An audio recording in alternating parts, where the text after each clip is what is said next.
Olá, seja bem-vindo a mais uma noite no passado, onde a história não é contada pelos livros, mas pelos ossos quebrados de quem a viveu.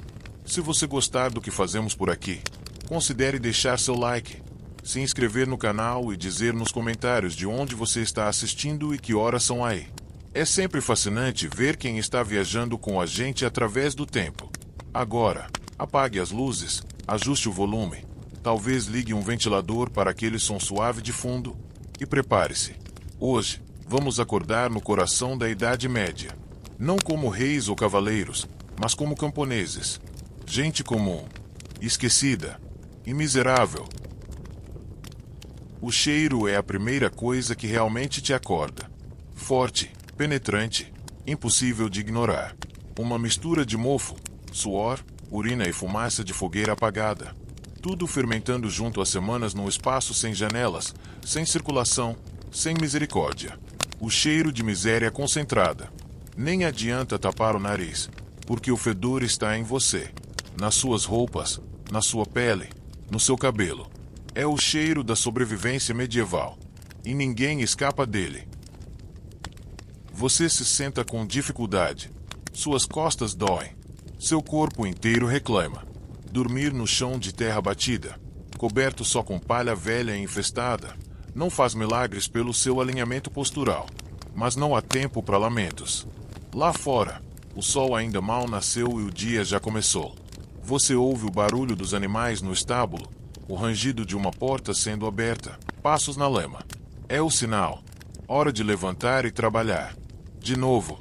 Como ontem. Como sempre. O clima não ajuda. No inverno, o frio invade a cabana por frestas nas paredes de madeira mal encaixada. Você acorda tremendo, com os dedos duros e os pés congelados. A água do balde já virou gelo. O seu hálito vira névoa no ar. Cada respiração parece cortar por dentro. Se tentar se aquecer, vai ter que disputar espaço perto da brasa morrendo na lareira com o resto da família. Ou então apertar o corpo contra os outros, porque calor humano, aqui, é literalmente a única coisa entre você e a hipotermia. No verão, o oposto. O ar dentro da casa vira um forno abafado. O calor se acumula, preso sob o teto baixo de palha. Você sua antes mesmo de sair da cama. Sua túnica, a mesma de todos os dias, já está úmida antes mesmo do trabalho começar. O cheiro da casa fica pior. O suor se mistura com o resto da podridão acumulada no ambiente e nos corpos. Moscas zumbem sem parar. Algumas pousam em você e não vão embora. Outras preferem as feridas abertas que você já nem sente mais. Coceiras, arranhões, picadas. Tudo faz parte do pacote. Privacidade. Conceito inexistente. Você dorme, come, se veste e se alivia sempre ao alcance de olhos e ouvidos. Sua casa tem um só cômodo, sem divisórias, sem portas internas, sem qualquer espaço pessoal. Às vezes, os animais menores também dormem lá dentro. Galinhas, porcos, até uma ovelha se estiver chovendo. Tudo junto, espremido, respirando o mesmo ar e produzindo os mesmos odores. Vai ao banheiro. Uma expressão generosa. Ou você vai até o mato mais próximo ou usa um balde comum, compartilhado por todos, que será esvaziado mais tarde. Isso se alguém lembrar. Isso se alguém conseguir. E se você acha que consegue pelo menos vestir algo limpo e começar o dia com alguma dignidade, pode esquecer. Seu guarda-roupa consiste em exatamente uma peça de roupa. Uma única túnica de lã grossa ou linho rústico, remendada até o limite da decência. Sem moda, sem estação. Você veste a mesma coisa no frio e no calor, na chuva e no sol. O tecido é grosso, áspero, coça e fede. Há meses, talvez anos, que essa túnica não vê água. Lavar roupas é uma tarefa hercúlea. Exige buscar água no poço, ferver, esfregar com cinza, bater numa pedra, e depois torcer e secar ao sol. Um luxo, um sacrifício. Então a regra é, veste-se até desintegrar. E aí reza para alguém conseguir costurar outra. Se tiver sorte, e muita, talvez você tenha uma peça de roupa íntima. Um avental, um lenço, uma calça de baixo de linho fino. Se não tiver, Vai no estilo camponês raiz, direto na pele. Isso significa que sua parte íntima está em contato direto com o tecido grosso, molhado de suor e cheio de micro-organismos. O atrito é constante. As assaduras são inevitáveis. E as infecções? Bem-vindas ao clube. Não existe sabão. Não existe pomada. E nem adianta chorar. Todo mundo vive assim. Ah, e claro, os piolhos, as pulgas, os carrapatos e os percevejos. Todos têm casa garantida no seu corpo e pagam aluguel com coceiras intermináveis. As crianças também estão infestadas. Os idosos idem. Até os monges. Até os nobres. Ninguém escapa. Eles vivem nos seus cabelos, suas roupas, sua queima. Você pode se pegar coçando o braço com uma colher de pau enquanto conversa com o padre e ninguém vai achar estranho. É só parte da rotina. O seu couro cabeludo virou território de guerra. Os piolhos estão vencendo. Às vezes, você sente pequenas mordidas. Outras, só a coceira persistente. Se aparece uma ferida, azar o seu. Não tem médico. Não tem pomada. Talvez uma benzedeira diga que é castigo. Talvez te indiquem um banho de urtiga. Mas, no fim, você só convive com a dor. E com o cheiro. E com o desconforto eterno de viver em um corpo que parece estar em guerra contra você mesmo. Agora você se levanta. Tropeça em alguém. Pisa em algo que talvez seja um pedaço de pão duro ou cocô de rato. Não há como saber. A luz ainda é fraca. O chão está úmido. E você sabe que, com sorte, esse será o melhor momento do seu dia. Porque agora vem o pior. A fome, o trabalho, a dor nos ossos. Mas isso fica para depois. Por enquanto, o que temos é só o despertar. Miserável, sujo, apertado, fétido e coletivo. Você acordou em pleno século XIV, como um camponês, e tudo em volta te lembra de que viver, aqui e agora, não é uma dádiva. É uma prova de resistência. E você acabou de começar mais um dia. Você mal acordou e seu estômago já está protestando. Não com fome exatamente, essa você já aprendeu a ignorar, mas com aquela dor surda, constante, como se o próprio órgão tivesse desaprendido o que é se sentir saciado. Você não come para se satisfazer. Você come para sobreviver. A diferença é brutal. E agora vem o café da manhã. Se é que podemos chamar isso assim. Você se aproxima da mesa. Um pedaço de madeira encostado num barril velho, com marcas de queimado e restos de comida seca nas bordas. Em cima, a mesma visão de sempre. Um pedaço de pão. Escuro, duro, pesado. Feito com farinha de centeio misturada com tudo o que fosse possível moer. Casca de árvore, serragem, farelo, terra. O pão é da semana passada. Talvez da retrasada. O tempo o transformou em uma espécie de arma branca. Cortaria alguém se fosse jogado com força. O bolor verde e branco já começa a se espalhar pelas bordas, mas ninguém tira. O bolor é a parte mais viva do pão. E, curiosamente, uma das menos perigosas. Você morde com esforço. O pão arranha o céu da boca. Não porque está quente, macio ou crocante, mas porque está seco como pedra e cheio de pequenos grãos mal moídos, que mais parecem areia. Você mastiga devagar, tentando engolir sem rasgar mais um pedaço da gengiva. Seus dentes, os que restaram, já não são o que eram. E a digestão será uma batalha campal. Mas você precisa comer, porque logo começa o trabalho. E trabalhar com o estômago vazio é o caminho mais curto para desmaiar no campo e ser pisoteado por uma vaca. Se tiver sorte. E isso significa que alguém matou um rato ontem. Talvez tenha um pouco de mingau. Mas não se empolgue. Mingau aqui não é feito com leite, açúcar e carinho. É água suja com um punhado de aveia ou cevada, cozida até virar uma pasta cinzenta e sem gosto. Se estiver muito líquido, é porque a farinha era pouca. Se estiver grosso demais, é porque alguém errou a proporção. Ninguém se importa. É apenas uma massa morna, sem tempero, servida numa tigela que já viu tempos melhores. Não a colher. Você come com as mãos. Ou chupa com os dedos. Se escorrer no chão, azar. Vai passar fome mais cedo hoje. A bebida. Não, não é água. Ninguém bebe água. Não porque não querem, mas porque é perigoso. A água dos poços, dos rios, das fontes, todas estão contaminadas. Excremento humano, fezes de animais, carcaças de bichos mortos. A água pode parecer límpida, pode estar fria e cristalina, mas vai te matar devagar, de dentro para fora. Então você bebe cerveja. Uma cerveja fraca, rala, sem álcool suficiente para alegrar o dia, mas com o suficiente para matar parte dos germes que tentam te matar primeiro. Essa cerveja é feita em casa, por mãos que talvez não tenham sido lavadas desde o último funeral. É fermentada em potes de barro, com grãos reaproveitados, e coada com panos que nunca viram sabão. O gosto é tolerável, às vezes azeda, às vezes amarga, às vezes insípida, mas ainda assim melhor que a água. Você a engole de um gole só, como quem toma um remédio amargo. Não é prazer, é precaução. E sim, as crianças bebem também, desde pequenas. Não há escolha.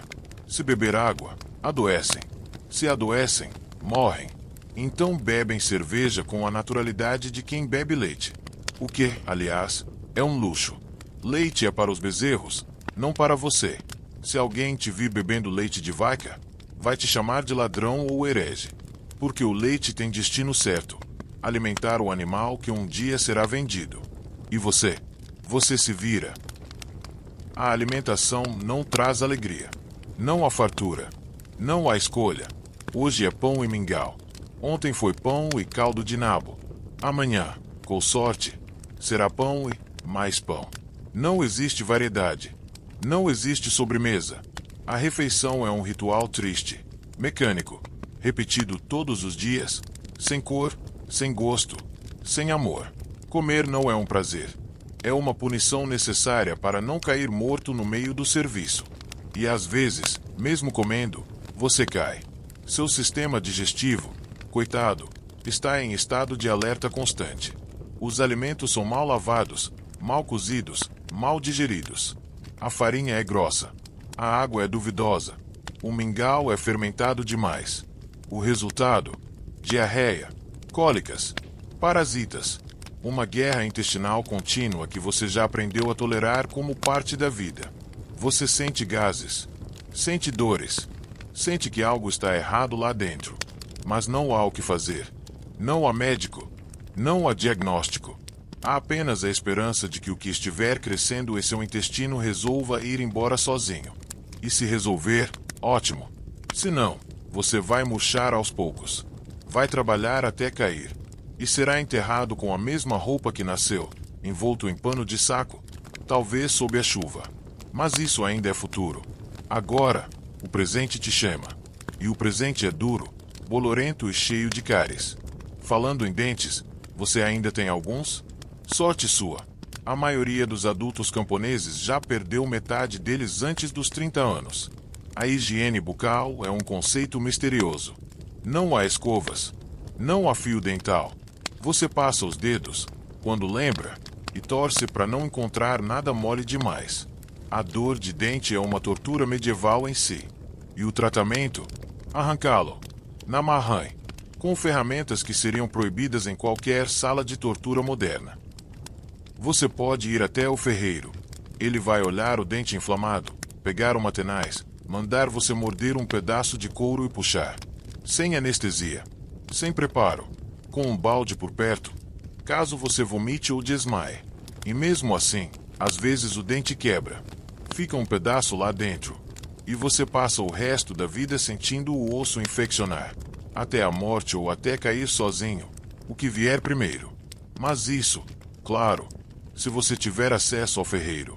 Se não tiver, alguém da vila, talvez a parteira, talvez o pastor, talvez o sujeito com a faca menos cega, vai dar um jeito. Um jeito medieval.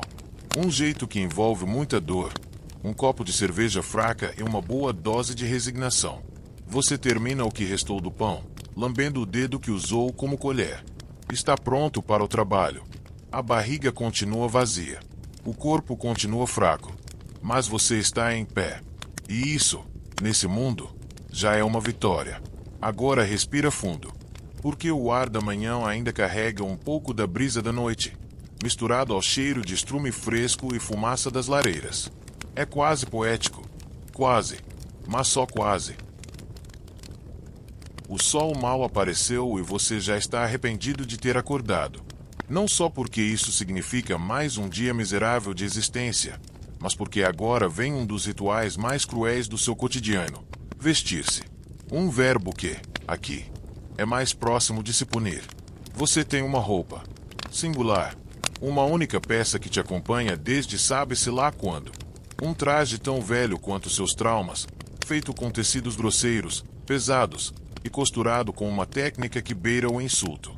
A linha solta, os pontos tortos, as remendas sucessivas, tudo nela grita improviso e desespero.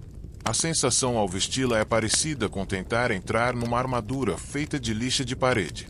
E o cheiro é indescritível. Você se pergunta, todos os dias, por que essa roupa não sai andando sozinha? Porque ela vive. Literalmente. Há colônias inteiras de micro-organismos se proliferando ali. Fungos, ácaros, bactérias, pulgas, piolhos, ovos de coisas que você nunca viu. Se alguém passasse uma lupa, encontraria um ecossistema. Sua roupa tem clima próprio, estações do ano próprias, guerras microbianas próprias. Ela fede como um animal morto esquecido no sol. E por um bom motivo. Você a usa para tudo: dormir, comer, trabalhar, fazer necessidades. Nunca lava, nunca tira, nunca substitui. Lavar seria fácil, se você tivesse outra. Mas não tem. E mesmo que tivesse, lavar onde? Com o quê? Sabão é artigo de luxo. Água limpa, ainda mais. E esfregar no rio só espalharia o fedor para o resto da vila. Melhor não arriscar. No inverno, a situação piora. Não porque você ganha mais roupas, mas porque você simplesmente empilha camadas. Não roupas novas, claro, mas trapos, retalhos de coisas que um dia foram tecido. Panos velhos, panos roubados, panos encontrados no lixo. Você costura no corpo. Literalmente. Às vezes, costura a manga direto na manga da pele, porque não dá mais para distinguir o que é tecido e o que é crosta. Essas camadas formam um tipo de armadura contra o frio. Ou melhor, um casulo de mofo e umidade. A cada camada, um novo fungo. A cada semana, um novo cheiro. Em algum momento, você já nem sente frio. Sente febre, porque seu corpo começou a entrar em colapso por respirar dentro de uma estufa viva, onde o oxigênio disputa espaço com o vapor dos próprios suores acumulados. Mas é isso ou morrer congelado. E entre morrer fedendo ou morrer tremendo, você escolhe feder. A dignidade já ficou pelo caminho há muito tempo. Mas se precisássemos definir o exato momento em que ela te abandonou, talvez tenha sido no instante em que você percebeu que cuecas não existem. Não para você. Não neste mundo. Você acorda, veste o que tiver, e reza para que o tecido não esteja muito duro ou molhado ou com algum animal dormindo nas dobras. Tudo coça. Sempre. Sem trégua. Sem pausa. Um comichão contínuo. Insistente. Desesperador. Você arranha o pescoço, depois o braço, depois a barriga, depois os fundilhos. Coça até abrir a pele. Depois coça a ferida. E depois coça de novo, porque alguma coisa ali dentro continua viva. Piolhos são inevitáveis. Pulgas são abundantes. Sarna, bem-vinda ao clube.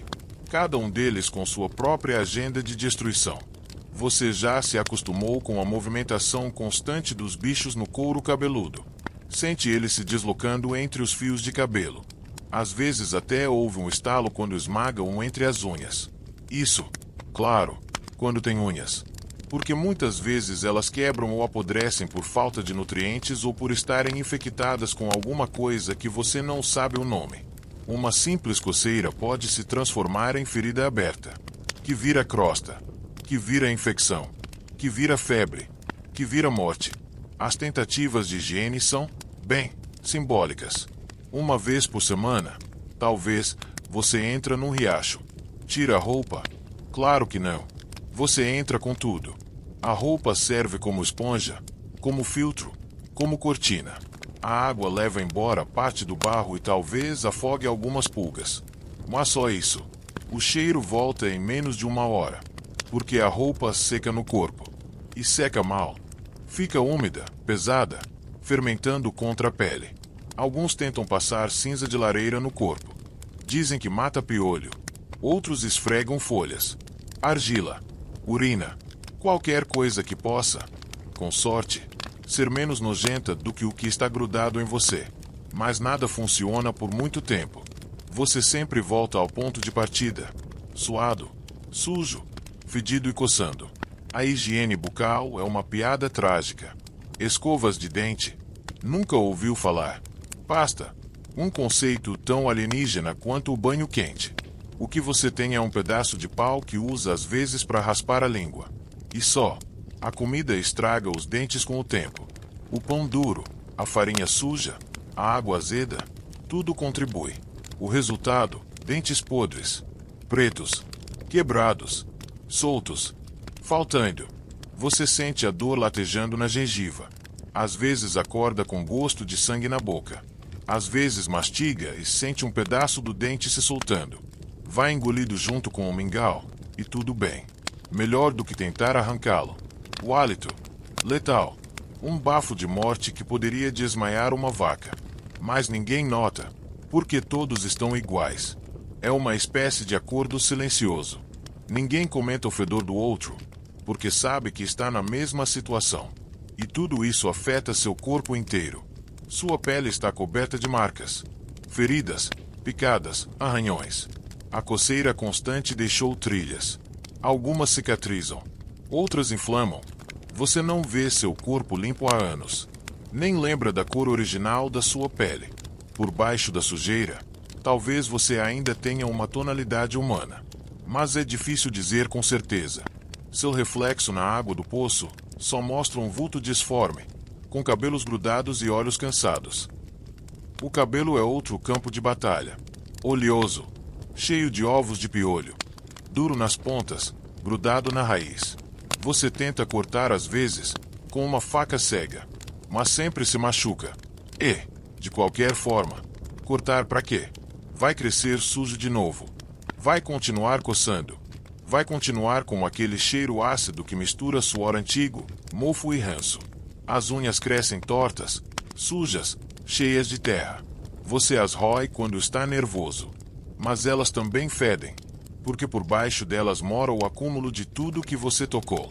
Excremento de animal, restos de comida, pus seco. E você põe isso na boca, porque fome é fome. Ansiedade é ansiedade. E higiene é apenas uma ideia abstrata que não se aplica à sua realidade. Você se lembra de ouvir um padre falar uma vez sobre o corpo ser um templo, e riu por dentro, porque o seu corpo é qualquer coisa, menos sagrado. É uma prisão orgânica infestada, um barraco biológico onde até os parasitas entram sem bater, um lugar em ruínas, sustentado por teimosia e caldo de nabo. Mas você ainda está vivo, milagrosamente, e amanhã vai vestir a mesma roupa, vai coçar as mesmas feridas, vai pisar na lama com os mesmos pés rachados. E vai continuar. Porque não tem escolha. Porque ninguém tem. Bom dia. Quer dizer, se é que isso pode ser chamado de bom. Você abre os olhos, não porque dormiu o suficiente, mas porque o sol decidiu bater na sua cara e te lembrar que você ainda está vivo. Por enquanto, não existe despertador, mas existe o grito do capataz, o choro do bebê do lado, o cheiro de mofo e suor fermentado que invade suas narinas antes mesmo de você ter consciência do seu próprio nome. Você acorda e já está atrasado. Atrasado para o quê? Exatamente. Para continuar vivo. Porque nesta realidade, cada segundo de descanso é uma dívida que você não pode pagar. O tempo aqui tem dono, e não é você. A terra não espera, o senhor feudal não perdoa e o campo não colhe sozinho. O corpo dói. E não uma dor vaga de quem exagerou na academia ou dormiu de mau jeito. Dói de verdade. Nos músculos, nas juntas, na pele rachada pelo frio ou pelo sol. A dor é o seu companheiro mais fiel. Aquele que acorda e dorme com você. Que não te abandona nem por um instante. Você se levanta da sua cama.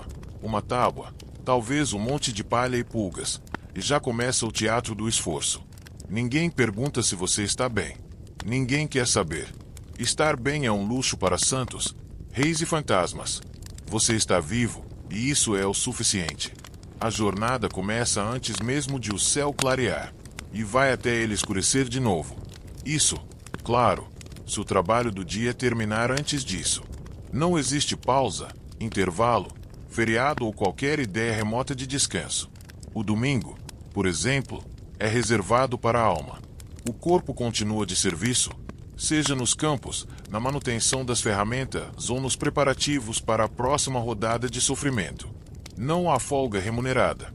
Não há licença médica. Existe trabalho, e a alternativa a ele é a fome, o castigo ou a morte. Trabalhar doente não é uma exceção. É a regra. Se você consegue se arrastar até o campo, você consegue trabalhar. Tossir sangue, ainda dá para cavar. Febre alta, nada que uma enxada não cure. Fratura, amarre com trapo e siga em frente. E se você não conseguir, bem, outro vai tomar seu lugar.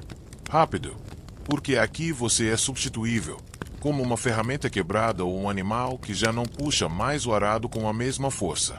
E assim como esses objetos, você pode acabar largado em um canto, esquecido, inútil, desidratado e com a dignidade sangrando no chão. Você pega a ferramenta do dia, uma enxada, um balde, uma foice, seja lá o que for. Ela não está em bom estado. Nada está. Mas ela é sua única aliada nessa batalha diária contra a terra, contra o tempo, contra os senhores, contra o próprio corpo. O cabo está lascado, o metal está cego, mas ela ainda corta. E corta mais você do que a terra, na maioria das vezes. Enquanto caminha até o campo, ou até a cidade, se for um trabalhador urbano, seu estômago reclama. Não porque quer luxo, mas porque ainda não recebeu nada. A refeição matinal, se é que existe, é miserável, e falaremos mais disso depois. O foco agora é chegar, estar presente, porque ausências não são explicadas, são punidas. Um dia sem aparecer pode significar uma visita do feitor, ou pior, da fome. E a fome não dá segunda chance. Você pisa na lama fria, ou na poeira escaldante, dependendo da estação. Em ambos os casos, o ambiente parece querer devorar você. O chão é seu inimigo. O céu, indiferente. O tempo, cruel. O trabalho, uma sentença. E você, uma engrenagem que não pode falhar. Agora, imagine uma linha do tempo. Uma linha que representa seu dia. Ela começa no escuro e termina no escuro. Tudo entre esses dois pontos é trabalho. Trabalho duro. Trabalho sem pausa. Trabalho sem recompensa. Não há espaço para pensar. Não há tempo para refletir. O que você sente não interessa. O que você deseja é irrelevante. O que você precisa não está disponível. Você não está construindo uma carreira. Está sobrevivendo. Cada dia é uma luta para manter-se respirando até o próximo. Você não sonha com promoções. Sonha com uma noite sem dor nas costas. Sonha com um pedaço de pão sem fungo. Sonha, às vezes, com morrer dormindo. Mas não fala sobre isso. Porque sonhar também é um privilégio. Enquanto o sol sobe no céu e esquenta sua nuca, ou enquanto a névoa fria penetra pelos trapos que você chama de roupa, você segue cavando, carregando, empilhando, ordenhando, limpando. O que for. E cada tarefa parece ser projetada para consumir exatamente aquilo que você tem de menos: força, energia, esperança. Não é só cansaço físico. É a exaustão mental de saber que amanhã será igual, que daqui a uma semana será igual, que daqui a um ano, se ainda estiver vivo, será tudo exatamente igual. Você olha para os lados. Os outros também trabalham, também sofrem. Alguns tentam sorrir, outros apenas se arrastam. A maioria finge que está tudo bem. É mais fácil assim. Fingir é um tipo de escudo. Se você parar para pensar demais, quebra. Se você sentir demais, desmorona. Então, você segue. No automático. Porque parar seria o mesmo que cair. E cair é perigoso. A terra não perdoa os fracos. E o pior, você nem sabe o que está construindo. Trabalha por comida, por abrigo, por permissão para continuar existindo. O produto do seu esforço vai para os de cima. Sempre foi assim. Sempre será. Você não entende as contas, os impostos, os sistemas. Você só sabe que precisa entregar. Se não entregar, castigo. Se reclamar, punição. Se desaparecer, esquecimento. Enquanto isso, o senhor feudal dorme tranquilo, aquecido, bem alimentado. Ele nunca viu calo na mão. Nunca teve que lavar os próprios pés. Nunca tomou chuva até os ossos enquanto arava um campo. Mas é ele quem decide sua vida. Ele e os outros como ele. Homens que acreditam que a terra lhes pertence. E que você faz parte do pacote. Como uma árvore. Como um boi. E o mais cruel, você aceita. Porque não conhece outra forma de viver. Nasceu nisso. Vai morrer nisso. A liberdade é uma palavra que você nunca ouviu. Ou se ouviu, parece coisa de histórias. De viajantes. De loucos. A vida é isso. Trabalhar até morrer. Simples assim. E no fim do dia, quando seus músculos gritam e suas mãos tremem, você volta para casa. Não porque terminou, mas porque a luz se foi. E trabalhar no escuro é impraticável. Não impossível, só impraticável. Você chega exausto, faminto, sujo, ferido, e vai descansar no mesmo chão duro, cercado pelas mesmas dores, com os mesmos pensamentos repetidos. Amanhã, tudo recomeça, mas pelo menos você está vivo. Por enquanto. O dia mal começou e você já está atrasado. Mas tudo bem, porque seu destino hoje é glorioso. Trabalho. Não qualquer trabalho, não. Estamos falando dos trabalhos que ninguém em sã consciência escolheria, mas que todos, sem exceção, precisam fazer para continuar respirando. Afinal, neste mundo, trabalhar não é opção. É punição com prazo diário de renovação. Vamos começar com os grandes clássicos da desgraça. Os trabalhos rurais. Arar, por exemplo. Você pega uma ferramenta rudimentar, amarra um animal. Ou você mesmo, se for pobre demais para ter um, e começa a cortar a terra como se ela tivesse te ofendido pessoalmente. Cada fileira de terra virada é um lembrete de que seu corpo é a única máquina disponível. Tratores. Claro, eles existem. Em outro século, a terra não ajuda. É dura, compacta, cheia de raízes e pedras que quebram suas ferramentas e suas vontades. Você está coberto de suor antes mesmo do sol atingir o topo do céu. Sua coluna reclama. Seus ombros ardem. E o pior, depois de arar, vem o plantio. Você agacha, planta, cobre com terra, levanta. Repete isso centenas de vezes. Não há ergonomia. Só dor. O chão é seu chefe e não aceita desculpas. E quando as plantas finalmente crescem? Alegria. Não. Vem a colheita. Pegar tudo que brotou com as mãos, encher cestos, carregar nos ombros, caminhar por quilômetros com carga até as costas gritarem. Tudo isso por uma fração do que a comida vale. A maior parte vai direto para o senhor feudal, para a igreja ou para algum comerciante sorridente que nunca encostou em uma pá. E caso você ache que escapar da vida nos campos é uma bênção, bem, você está errado. Porque os ofícios, aqueles que acontecem longe do barro, também são um convite à morte lenta. Ferreiros, por exemplo. Imagine passar o dia inteiro ao lado de uma fornalha escaldante, martelando ferro incandescente sem luvas, sem proteção, sem nada. O som do martelo batendo no metal vira parte do seu cérebro. E as queimaduras? Um brinde de todos os dias. Curtidores têm um destino ainda mais encantador. Seu trabalho é lidar com pele de animal em decomposição, mergulhar essas peles em cal viva, urina fermentada e excremento. Tudo isso para amaciar o couro que, eventualmente, vai virar uma bota para alguém mais importante que você. O cheiro é tão forte que, mesmo anos depois de aposentado, se você viver até lá, ele ainda está nas suas narinas. E na sua pele. E nos seus sonhos.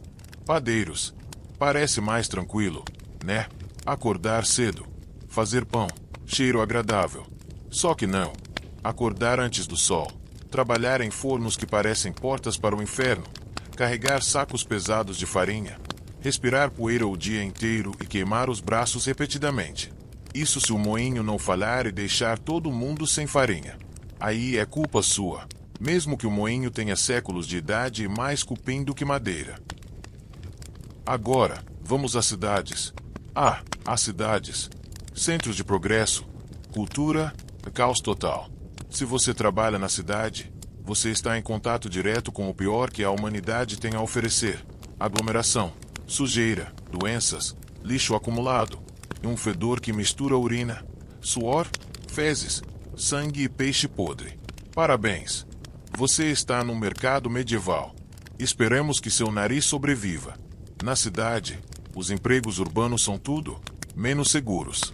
Carregadores de mercadorias se espremem pelas vielas estreitas carregando fardos maiores que o próprio corpo. Escorregões, normais, fraturas, quase um rito de passagem. E se você cair, vão te arrastar para o canto da rua como quem empurra um saco de batatas estragadas. A cidade não para por um corpo quebrado. Trabalhar no porto é uma experiência sensorial completa. O som de gritos de madeira rachando, o cheiro de peixe velho e vinho derramado, o toque constante da água fria e suja nas botas furadas, e o gosto do sal misturado com fuligem e desespero. E, claro, o risco constante de cair no mar e nunca mais voltar. Ninguém vai mergulhar por você. Há 10 outros dispostos a ocupar seu lugar. Mas talvez você seja um aprendiz de algum ofício, um futuro artesão. Que sorte! Sorte de passar anos carregando baldes, limpando ferramentas, servindo mestres que gritam com você por qualquer motivo e te ensinam quase nada. Comida. O que sobrar. Queima. Um canto no chão. Respeito. Talvez quando tiver barba branca. Se chegar lá. E todos esses trabalhos têm algumas coisas em comum. São físicos, repetitivos, insalubres, mal pagos, quando pagos. A moeda principal não é ouro, é sobrevivência. Você trabalha para não morrer, para comer, para manter um teto miserável sobre a cabeça, para não ser substituído por outro miserável com mais força ou menos juízo. E o mais perverso, ninguém se importa com o que você faz. O padeiro é ignorado até o pão faltar. O ferreiro é invisível até a espada quebrar. O curtidor é odiado pelo cheiro, mas cobiçado pelo couro. Você é essencial e descartável ao mesmo tempo. Uma engrenagem suja que gira e rende até quebrar. E quando quebra, ninguém tenta consertar. Jogam fora, substituem, seguem. As crianças trabalham, as mulheres trabalham, os velhos trabalham até desmaiar. Não existe uma fase da vida em que você esteja isento. Desde que tenha força para levantar uma enxada ou carregar um balde, você pertence à roda do esforço. E quando já não consegue mais, vira um peso, um problema, um lembrete vivo de que todos terão o mesmo fim. O trabalho te define, te molda, te desgasta. Não existe aposentadoria. Não existe reconhecimento. Existe suor, dor, cansaço e esquecimento. No fim, quando você morre, talvez digam seu nome. Uma vez, numa refeição qualquer. Depois, você vira o fulano que trabalhava com aquilo. E depois disso, nada. Mas enquanto estiver vivo, continue. Pegue a enxada, a marreta, o balde, o couro podre, o pão amanhecido, a carga pesada. Continue, porque se você parar, não sobra nada. Nem para você, nem para quem vem depois. Você trabalha o dia inteiro, debaixo do sol ou da chuva, com as mãos calejadas, as costas estalando, o estômago se revirando. Aí, finalmente, chega a hora da refeição. Não espere aplausos, não espere aroma delicioso, nem muito menos sabor. Comer, na Idade Média, é menos uma necessidade biológica e mais uma forma sistemática de punição prolongada. Vamos começar pela estrela do cardápio, a papa. Não importa o que você planta, colhe ou rouba.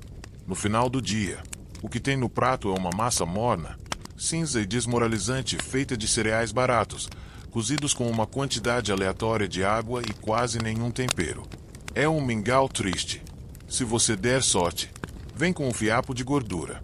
Se tiver azar, e você sempre tem, Vem com um inseto boiando um pedaço de casca que parece mais couro do que comida. O pão é outra maravilha da alimentação camponesa. Ele vem em 2 formatos, duro como pedra ou embolorado como um experimento que deu errado. Se você bater com ele na parede, pode deixar uma rachadura. Se morder, o risco é perder um dente, se ainda tiver algum. E não importa quantas vezes você raspe, limpe, assopre ou feche os olhos, o gosto é sempre o mesmo. Trigo velho, mofo e derrota. Sopas são uma tentativa tímida de misturar tudo que sobrou na casa. Um caldo ralo, sem cor e sem gosto, onde flutuam pedaços indecifráveis de vegetais, raízes, cascas, ocasionalmente, um inseto mergulhador.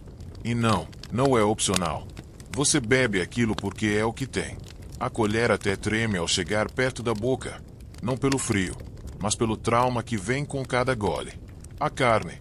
Ai, sim, carne. Um luxo raro, reservado para dias especiais, ou para as classes que mandam. Para você, camponês, carne só aparece quando um animal morre de velho, de doença ou de tédio. E mesmo assim, todas as partes vão para o caldeirão. Cabeça, patas, vísceras, tudo cozido junto até o cheiro preencher a casa inteira e as moscas baterem palmas. Se houver carne no prato, é sinal de luto ou desespero. E o leite, muitas vezes diluído, quase sempre azedo. Ovos, só se a galinha não tiver sido roubada. Frutas, apenas as selvagens, pequenas e azedas, que crescem no mato e que ninguém teve tempo de colher antes de você. Verduras, raras, muitas vezes consideradas alimento de vaca. Você se alimenta para seguir em frente, para não cair no meio do campo, para conseguir carregar o próximo saco, cortar a próxima tora, limpar o próximo balde. O prazer de comer não existe. Não há banquetes, não há sobremesas, não há aquele momento de que delícia, quero repetir. Você come com pressa, come frio, come olhando para os lados, por quê? Se sobrar, alguém pode roubar. E, muitas vezes, come em silêncio. Porque mastigar dói. Porque falar enquanto mastiga é arriscado, especialmente quando sua comida pode conter fragmentos de pedra da moagem mal feita. E como o corpo responde a essa dieta maravilhosa? Com uma sinfonia de desastres. Primeiro, os parasitas. Eles vêm na água, na comida, no ar. Vermes intestinais fazem festa no seu estômago, roubando o pouco nutriente que você conseguiu ingerir. Você emagrece sem entender por quê. Sente dores constantes, náuseas, febres. Mas segue em frente, porque todo mundo tem isso. É normal, dizem. Faz parte da vida. Depois, a intoxicação. Alimentos mal armazenados, ingredientes estragados, pães contaminados com fungos alucinógenos. Tudo isso pode te colocar de cama por dias. Ou te matar. E ninguém vai saber exatamente o que foi. Vão dizer que foi mal olhado, ou castigo de Deus, ou vento ruim. Mas você sabe, foi aquele pedaço de pão que cheirava estranho, mas que você comeu mesmo assim, porque estava com fome. A desnutrição é a companheira silenciosa. Não importa o quanto você coma, seu corpo nunca tem o suficiente. Falta ferro, falta proteína, falta tudo. Crianças crescem raquíticas, adultos vivem exaustos, velhos parecem cadáveres ambulantes. Suas unhas quebram, seus cabelos caem, sua pele fica pálida e ressecada. Você envelhece rápido e morre mais rápido ainda. E se, por algum milagre, você comer um pouco mais do que o necessário, bom, isso não é um problema que você vai enfrentar. A fartura é um conceito distante, reservado para os senhores, os nobres, os padres obesos que fazem sermão contra a gula enquanto limpam a gordura do queixo. Você não come demais. Você come de menos. Sempre. Comer demais seria um pecado, se fosse possível. As refeições não marcam o dia com alegria, como nas histórias modernas. Elas marcam com resignação. Você para de trabalhar só o tempo suficiente para mastigar e seguir em frente. Não há mesa posta. Não há talheres. Muitas vezes, não há nem prato. Tudo é servido em tigelas de madeira compartilhadas, com colheres que já passaram pela boca de meia dúzia de familiares. Higiene. Sonho distante. Você olha para a comida e ela olha de volta. literalmente, às vezes. Um olho de peixe boiando, um verme se contorcendo, um pelo que você finge não ter visto. Você fecha os olhos e engole. Porque reclamar não muda nada. Porque vomitar é desperdício. Porque, no fim das contas, é isso ou morrer. E às vezes, mesmo comendo, você morre. Se você acha que hoje está comendo mal, pense 2 vezes antes de reclamar da comida requentada, do arroz sem sal, do lanche que chegou frio. Porque na Idade Média, cada garfada era uma aposta, uma roleta russa alimentar, e o prêmio era sobreviver até a próxima refeição. Mas calma, você ainda tem mais um turno de trabalho pela frente. Engole essa papa, seca o suor, limpa o queixo com a manga suja da túnica e volta pro campo, pra oficina, pro estábulo ou pro caos urbano. Afinal, você não comeu para descansar, você comeu para continuar sofrendo. Dor é um idioma universal na Idade Média. Todos falam fluentemente. Alguns gritam, outros apenas gemem em silêncio. Mas ninguém escapa, desde o momento em que você acorda até a hora em que desmaia. Porque dormir é um luxo incerto. Seu corpo está envolto em uma coreografia constante de sofrimento. E o mais fascinante é que ninguém liga. Ninguém vai perguntar se você está bem. Porque você não está. E isso é normal. Comecemos pelos ferimentos. Você trabalha o dia inteiro com ferramentas rudimentares, em ambientes hostis, ao ar livre ou em oficinas apertadas, com zero segurança. Não há luvas, botas, capacetes ou qualquer coisa que se aproxime de proteção. O que há são calos que viram bolhas, que viram feridas, que viram infecções. Um corte com uma foice enferrujada pode virar uma sentença de morte. Um espinho no pé, se infeccionar, pode te deixar mancando para o resto da vida, ou sem o pé. E ninguém para. Ninguém tem tempo de parar. As mãos do camponês medieval são mapas da dor, cheias de rachaduras, cascos, unhas roxas, deformações permanentes. Os pés são piores, cobertos de feridas, calos, cortes, às vezes, bichos. Sim, bichos. Larvas que entram e fazem morada na carne. E você tira com uma faca ou uma agulha esquentada no fogo. Sem anestesia, sem choro. Porque se parar, alguém vai tomar seu lugar. E você perde o pouco que tem. As doenças são o pano de fundo constante da vida medieval. Elas não vêm em surtos. Elas moram com você. Uma febre que não baixa. Uma tosse que nunca passa. Um inchaço estranho. Uma dor de cabeça constante. Tudo isso é rotina. Algumas doenças são discretas. Outras são festas medievais completas, com direito a erupções, pus, delírios, vômitos e desmaios. A peste negra não foi uma visita. Foi um massacre. Veio, matou e voltou várias vezes. E se você sobreviver, parabéns. Mas provavelmente perdeu alguém. Ou vários. As crianças são as primeiras a cair. Estão sempre doentes, magras, com olhos fundos, cabelos ralos. Morrem por causas que hoje seriam tratadas com uma ida rápida à farmácia. Diarreia, gripe, dor de garganta. Morrem no colo da mãe, ou sozinhas, enroladas em trapos.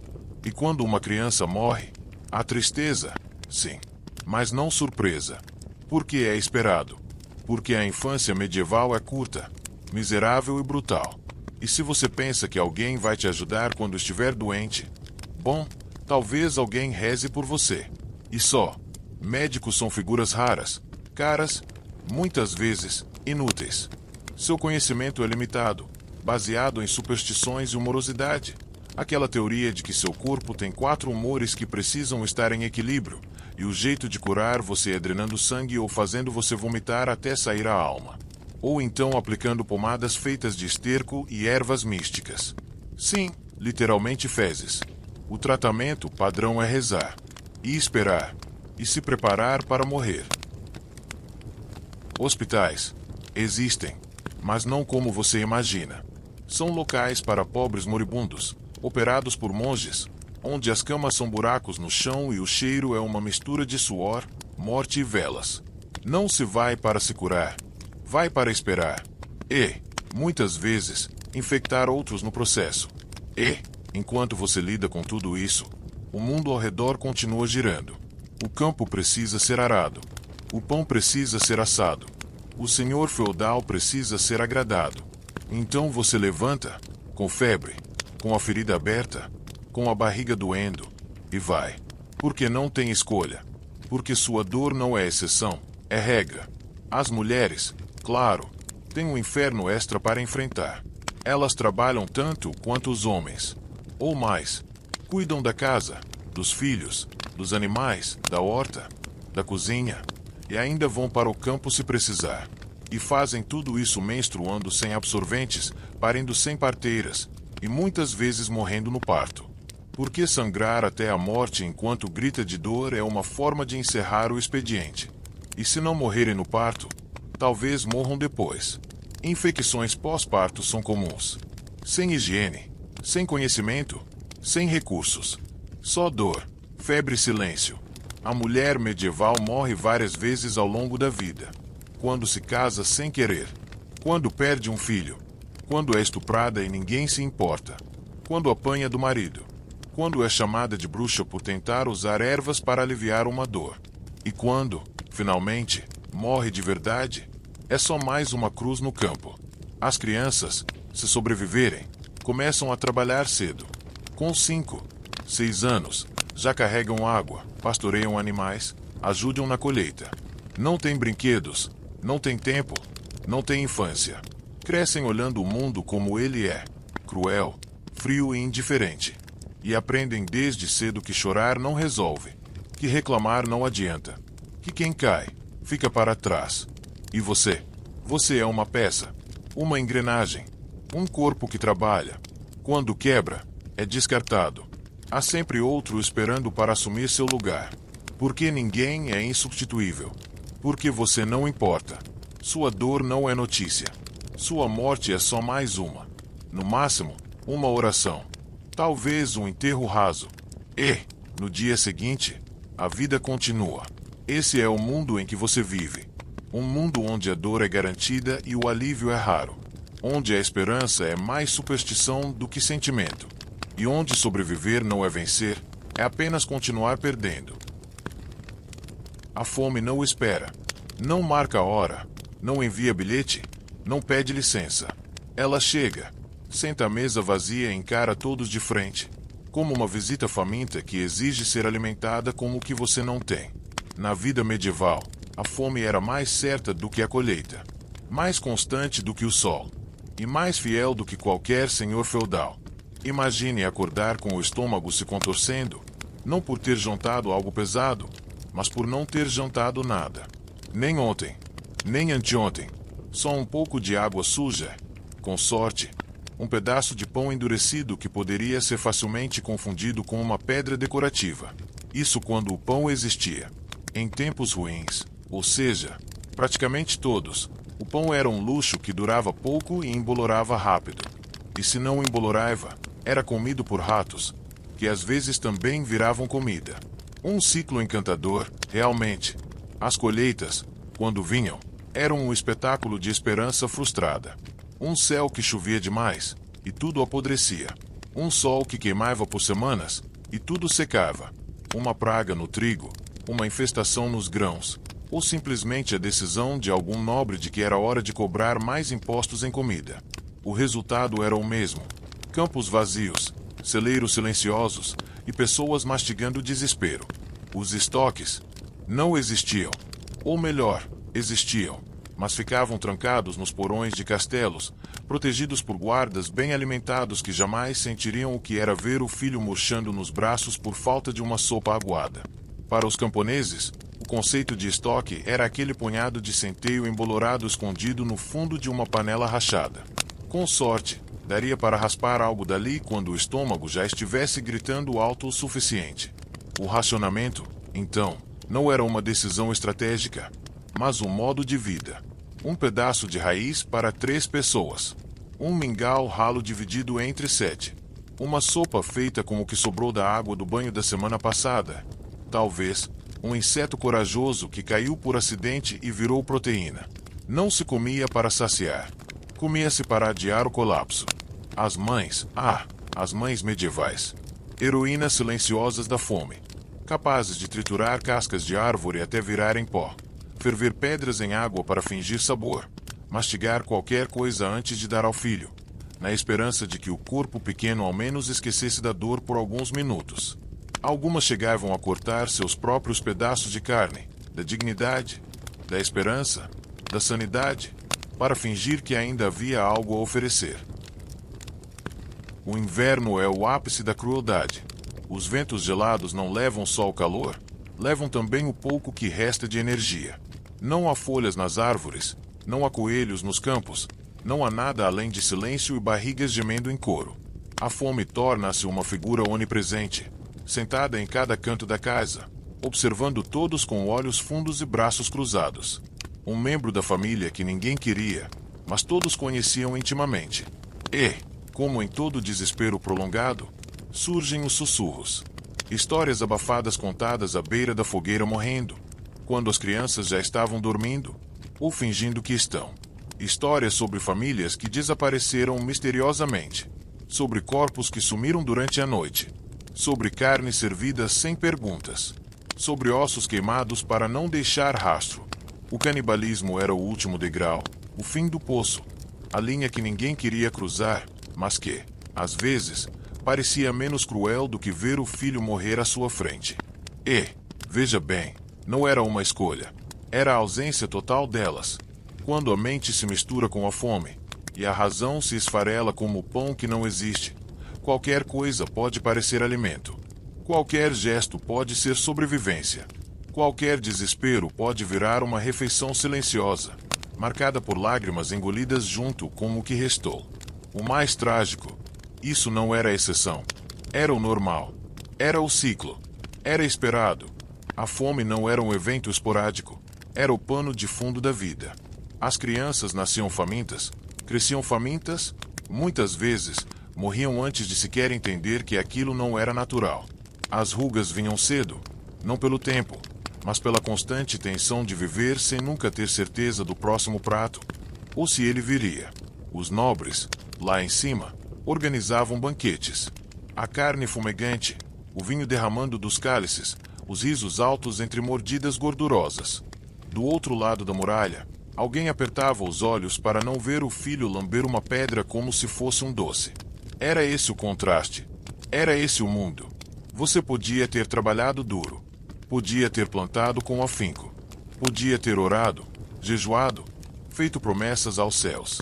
Mas se a chuva não viesse, ou se o senhor feudal resolvesse punir o vilarejo por qualquer razão arbitrária, a comida sumia. E a fome voltava, como sempre voltava. A diferença era que, dessa vez, talvez ela não fosse embora. Dormir com fome era comum. Acordar com fome, também. Sonhar com comida era quase tortura. E acordar para a realidade era mais cruel do que o próprio pesadelo. Você aprendia a ignorar a dor no estômago, a enganar o corpo com água, a mastigar o nada com dentes que já estavam frouxos de tanto esforço. E quando finalmente algo era comido, o corpo nem sempre agradecia. Muitas vezes, rejeitava. Diarreias, cólicas, vômitos. Parasitas que disputavam o pouco que havia no seu intestino. Comer não era alívio. Era mais uma batalha. Nesse cenário, a fome deixava de ser um sintoma e virava uma linguagem. Ela moldava comportamentos, destruía vínculos, definia quem você era. Havia os que ainda dividiam, e havia os que escondiam o último naco. Havia os que ainda cantavam para acalmar os filhos, e os que apenas fechavam os olhos para não ver o fim se aproximando. No final das contas, não era uma história sobre comida. Era uma história sobre ausência. Sobre o vazio que cresce e consome tudo ao redor. Sobre o ruído ensurdecedor de um estômago que grita quando ninguém mais tem forças para responder. Era sobre a fome que você conhecia pelo nome, que você sentia como se fosse parte do seu corpo, que você odiava, mas que, ironicamente, era o que mais te acompanhava. Todos os dias, sem falhar. E o pior, amanhã, tudo começa de novo. Você acorda com sede. A garganta seca parece ter sido forrada com palha e carvão. O corpo, já fraco da fome, implora por um gole. Só um. E então você encara o balde no canto da casa. Aquele que foi enchido com água do rio na noite anterior, antes que a escuridão engolisse tudo. Ela está parada ali, opaca, com uma espuma suspeita se formando na superfície. Uma espécie de vida própria que borbulha discretamente, como se a própria água sussurrasse: beba, se tiver coragem. Na Idade Média, beber água era um ato de fé. Um salto cego rumo ao desconhecido, ou, mais frequentemente, rumo ao conhecido. Febre, dor abdominal e uma corrida desesperada, ou arrastada, até o matagal mais próximo, se o corpo ainda aguentasse correr. Isso quando você conseguia se levantar. Fontes, rios, poços, todos os lugares de onde vinha a água potável tinham mais funções do que deveriam. O rio que cortava o vilarejo era, ao mesmo tempo, fonte de água, lavanderia comunitária, cemitério improvisado, lixeira oficial, e o banheiro de toda a população, e dos animais também, claro. Às vezes, você até reconhecia o corpo flutuando rio abaixo. Um porquinho afogado aqui, um mendigo ali, e, com sorte, não era ninguém da sua família. Pelo menos naquele dia. Os poços não eram melhores. Escavados com ferramentas rudimentares, protegidos por tampas de madeira podre. Quando protegidos, ficavam expostos à chuva, à poeira e a todo tipo de criatura interessada em um banho ou em um afogamento casual.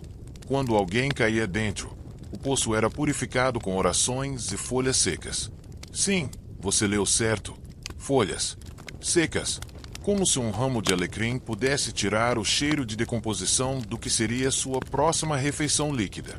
A ideia de água limpa era quase mitológica. Algo reservado às escrituras sagradas ou, talvez, a mente delirante de algum monge que nunca saiu da biblioteca.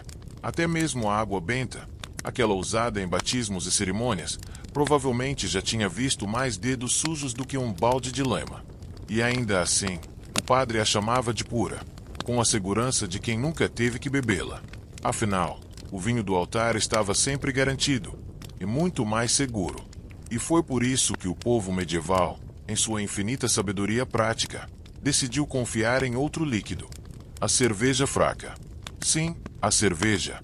Aquela bebida leve, pouco alcoólica, turva e morna, fermentada com o mesmo cuidado com que se criava um porco. Mas veja só, ao menos ela passava por um processo de fervura. Um mínimo de fervura já matava parte dos micro-organismos assassinos que dançavam felizes na água do poço. Beber cerveja, então, era quase uma medida de saúde pública. Crianças bebiam, velhos bebiam, todos bebiam. Afinal, entre morrer de sede ou morrer de disenteria, a escolha era clara, e borbulhava em canecos de barro. Mas mesmo a cerveja tinha seus limites.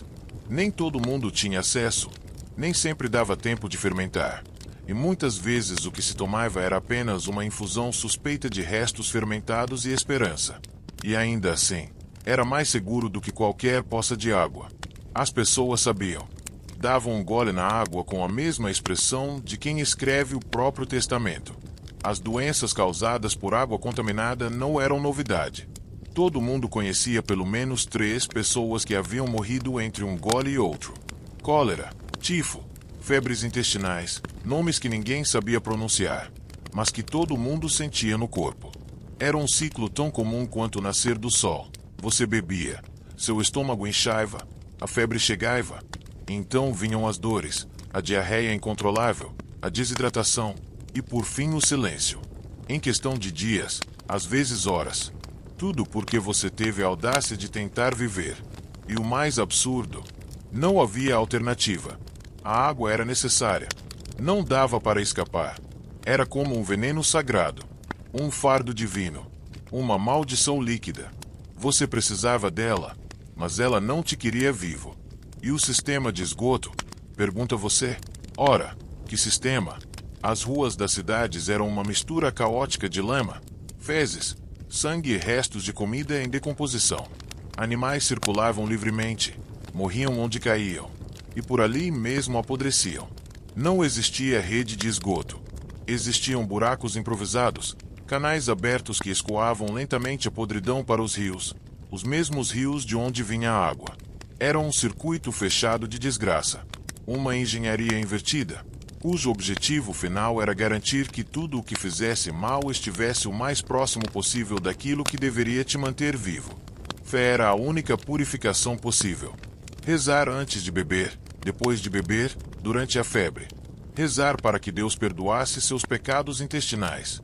Rezar para que o próximo gole não fosse o último. Rezar para que a água não estivesse amaldiçoada. O que, convenhamos, era pedir demais.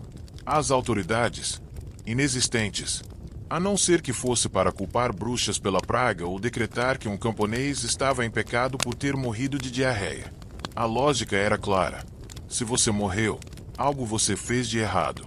O problema não era a água com larvas. Era sua alma impura. E, como punição, você nem sequer recebia um enterro digno. Era largado ao lado de outros corpos igualmente punidos pela sede. E assim, a água, esse elemento tão poeticamente retratado em músicas, poemas e escrituras, tornava-se o assassino silencioso mais eficiente da Idade Média. Mais do que a espada, mais do que o frio, mais do que a peste. Porque ela não precisava lutar. Bastava estar ali, disfarçada de necessidade. O mais cruel era constante. Você podia fugir da guerra, da fome, da peste, mas da sede, não. Ela vinha. E junto com ela, o dilema medieval eterno: beber e morrer, ou não beber e morrer. E, em meio a esse horror líquido, algumas pessoas ainda tentavam ensinar os filhos a distinguir a água boa da água ruim. A boa era a que não tinha cheiro de ovo podre. A ruim era a que borbulhava sem motivo. A boa era a que não matou ninguém no dia anterior. A ruim era a que fez seu tio gritar por 3 dias antes de silenciar para sempre. Nesse mundo, cada gole era um voto de confiança na roleta da morte. Um brinde desesperado à própria sorte.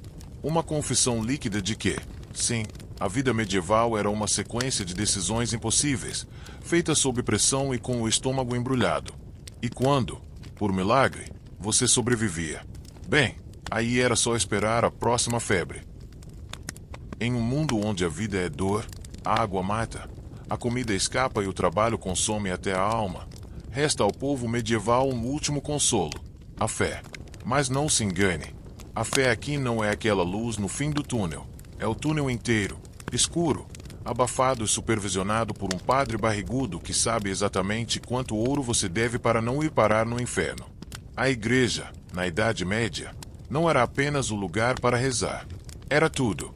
Era seu hospital, seu governo, seu tribunal, sua escola, sua única fonte de notícias, sua central de boatos e, principalmente, sua prisão espiritual. Não havia espaço para o eu acho ou não concordo. O que o padre dizia era verdade absoluta, e questionar era o mesmo que assinar a própria sentença de morte, ou de tortura, que dava na mesma. E essa igreja estava em toda parte. Literalmente. A aldeia mais miserável do reino podia não ter comida, mas tinha uma capelinha de madeira caindo aos pedaços, e um padre com pança de quem come pão fresco e carne salgada todos os dias. Enquanto você contava os ratos da despensa para decidir qual jantar teria mais proteína, ele pregava sobre o jejum como virtude, com a boca cheia. Pecado. Tudo era pecado. Comer demais era pecado. Comer de menos e reclamar, também. Pensar besteira. Pecado. Sentir raiva. Pecado. Ficar triste. Falta de fé. Rir alto demais. Sinal de possessão. A vida inteira era uma gincana espiritual onde você já nascia perdendo. Mas calma. Tinha salvação. Bastava pagar indulgências, confessar tudo, ajoelhar até os ossos doerem. Claro, não questionar absolutamente nada. Redenção era um serviço prêmio. E não vinha com reembolso. A religião cumpria 2 funções básicas: anestesiar a dor e manter todo mundo quieto. Enquanto seu corpo era esmagado pelo trabalho, sua mente era moldada pelo medo. Medo do inferno, medo do demônio, medo da heresia, medo de si mesmo. E esse medo era útil. Impedia revoltas, mantinha as mãos ocupadas em reza e os olhos baixos diante da autoridade. Afinal, se você está sofrendo, é porque Deus quer assim. E se você não aceitar, aí sim vai conhecer o sofrimento de verdade. Era uma estrutura de poder perfeita. Os nobres oprimiam os corpos, A igreja controlava as almas. E o povo? O povo agradecia por estar vivo, mesmo quando não parecia estar. Morriam em nome da fé, matavam em nome da fé, viviam em nome da fé, ou do que disseram que era fé. Nas procissões, via-se o contraste mais absurdo: padres gordos, limpos, com túnicas bordadas, e atrás deles uma multidão de camponeses esqueléticos, imundos, tremendo de frio e febre, mas ainda assim murmurando amém, porque tinham mais medo do inferno do que da morte. A morte era certa, o inferno era eterno, e se por acaso alguém começasse a pensar demais, a desconfiar, a se perguntar por que Deus permitiria tanta miséria, simples, essa pessoa sumia, ou era julgada, ou abençoada com fogo purificador.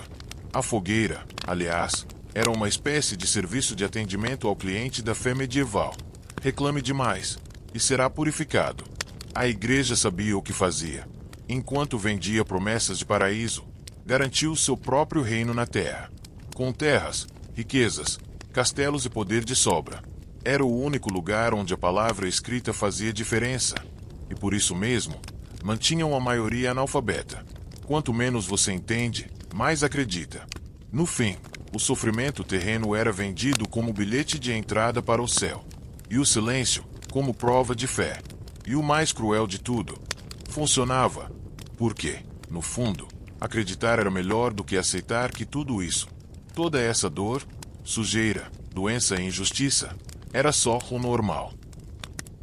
Você sobreviveu à fome, à água podre, ao trabalho escravizante, à igreja inquisidora e ao inverno que parece ter raiva de gente pobre. Parabéns! Agora é hora de encarar o chefe final da vida medieval, a morte. Mas não espere trombetas celestiais, nem anjos de túnica branca te esperando com harpas. Aqui, a morte é só mais um acontecimento rotineiro, como colher batatas ou apanhar do feudal. Comecemos pelo básico. Se você ficar doente, e vai, cedo ou tarde, não conte com médicos. Médicos, no máximo, sabiam fazer duas coisas: sangrias e rezas. E olha, às vezes, as rezas eram mais eficazes. As opções de tratamento eram uma espécie de roleta da agonia. Você podia ganhar uma sessão de sanguessugas, um corte com um facão enferrujado, um pedaço do corpo queimado para expulsar o mal, ou simplesmente um banho de orações em latim enquanto a febre te cozinhava por dentro. Antibióticos. Só se contar alho podre como remédio santo. Se a doença não te levar, a justiça pode. Porque justiça, na Idade Média, era uma arte performática. Era um espetáculo. E você, geralmente, o protagonista contra a sua vontade. Roubar um pão, cortam sua mão. Olhar torto para um nobre, prende-se numa gaiola em praça pública. Falar que o padre parece bem alimentado demais. Acusação de heresia e ingresso direto para a fogueira. A tortura era o Google da época. Você dizia qualquer coisa só para acabar logo. Mas vamos dizer que você não morra por doença, nem por justiça criativa. Ainda resta o vasto cardápio de causas naturais da Idade Média: tétano, infecção por farpa no pé, queda de cavalo, uma espadada sem querer, peste bubônica ou simplesmente azar. Sim, morrer de azar era estatisticamente relevante. Bastava estar no lugar errado, tipo, em qualquer lugar, e pronto, lá se vai mais um. O enterro. Se rolar um, porque na maioria das vezes, a pressa e o volume de mortos exigiam soluções práticas: covas rasas, corpo jogado direto na terra, talvez uma prece apressada se o padre tiver tempo, estômago. Luto. Isso é luxo burguês. A vida continua. Alguém tem que ocupar o seu lugar no campo. E olha só, já tem fila. A morte, aliás, era uma presença constante e íntima. Crianças morriam antes dos 5 anos como regra. Mulheres morriam no parto com frequência assustadora. Homens morriam exaustos, esmagados, mutilados ou apodrecidos. E, ainda assim, todo mundo dizia que era a vontade de Deus. Porque aceitar que era só uma sequência de tragédias previsíveis e evitáveis seria desesperador demais. No fim, a única vantagem real era morrer cedo.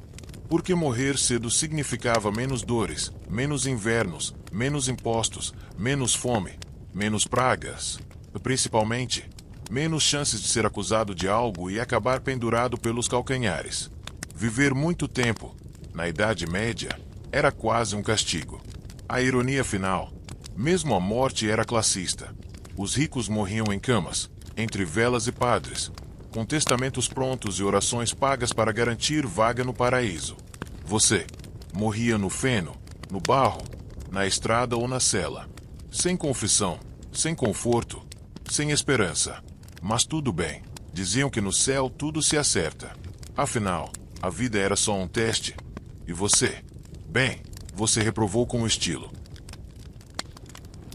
E então, parabéns. Você sobreviveu. Ou melhor, tentou sobreviver. A experiência imersiva de ser apenas mais uma alma anônima e sofredora na gloriosa Idade Média. 3 atos de agonia, suor, fungo, preces vazias e diarreia crônica. Um ciclo de nascimento sofrido, vida miserável e morte precoce. E tudo isso sem direito a um feriado sequer. Você acordou cansado, comeu o que o rato rejeitou, vestiu trapos úmidos com cheiro de sarna, trabalhou até sangrar, rezou por um milagre que não veio e morreu antes dos 40. Se teve sorte, sua história termina como começou, no barro, no anonimato e com uma pulga no sovaco. E o mais engraçado, ou trágico, é que ninguém vai lembrar seu nome, porque na Idade Média, o comum era ser irrelevante. Um número sem rosto na multidão que arava a terra, carregava pedras e era esquecido logo depois de apodrecer. Sem estátua, sem lápide, sem like. Mas antes de dormir tranquilo, achando que tudo isso ficou no passado, vale lembrar, ainda existem jornadas que se parecem muito com essa. Ainda há gente acordando exausta, trabalhando até cair, comendo o que pode, rezando para não adoecer e sendo esquecida assim que some. A diferença é que agora tem Wi-Fi. Então sim, durma com isso.